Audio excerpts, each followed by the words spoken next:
नमस्कार Shri kitchen channel को आपण मानक अनेक अनेक स्वागत। सुआदिया आउ टेस्टी धनिया पत्रर चटनी आपण मानक पाखरे शेयर करबा को जाउछि। आशा करूछि आपण मानक आज रे वीडियोटी बहुत पसंद आसीबो। जदि वीडियोटी पसंद आसे ताले लाइक करिवे, शेयर करिवे, सब्सक्राइब करिवे केबे भूलिबेनी। ताहले चलंतु एबे प्रस्तुत करिबा धनिया पत्र चटनी। एठी मु केते गुडी फ्रेश धनिया पत्र को बाछि की धोई नेछि। चलंतु चटनी बनेबा पई कोन कोन सामग्री दरकार आपण मानक पाखरे शेयर करूछि। प्रथमे किछि धनिया पत्र को मु बाछिकी धोई नेछि। ए धनिया पत्रर मु डेम्फ सह नेछि काहेना एटा कौलिया अछि। आपण माने चाहिले डेम्फ को काढी की केवल पत्र मध्ये नै पारंती। तापर देखिबा 4 रु 5 कोला रसुण नेछि। मु एठी हाफ इंच रे अदा को 4 खंड कर नेछि और 2टा कंचा लंका नेछि। तापर अध छोट चमच जीरा, आवश्यक अनुसार लूण। तापर मु एठी नेछि 1 चमच चीनी। जेहेतु हमें चटनी को राग और लुणिया करिबा सेति पई मीठा को पकेइले टिके बैलेंस आसीबो। तापर मु नेछि 5 रु 6 फुट तेंतुली। एबे एई सब को हमें बाटिबा।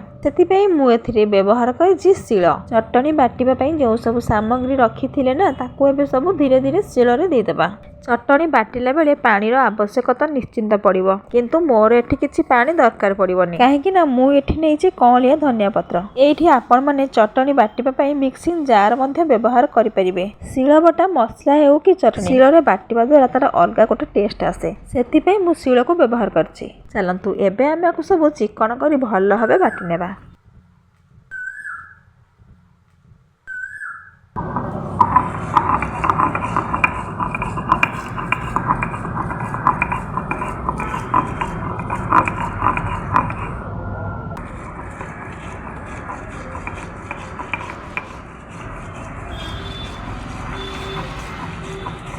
एबे देखो केते सुंदर भाबे चिकन करी बाटी देछि। जेहेतु आमे खट्टा पकेइछे ना सेति पई ता कलरटा एम्ति आसीछि। एबे आमे याकु गोटे जागा को काढी नेबा। एठी हमर प्रस्तुत हे गला शिल बटा धनिया पत्रर चटनी। शिल रे बाटिबा पई हमको बेसी समय मध्ये लागिला। जदि आजिर एई सुआदिया आ टेस्टी धनिया पत्रर चटनी भल लागे ताहाले निश्चिंत थरे ट्राई करंतु।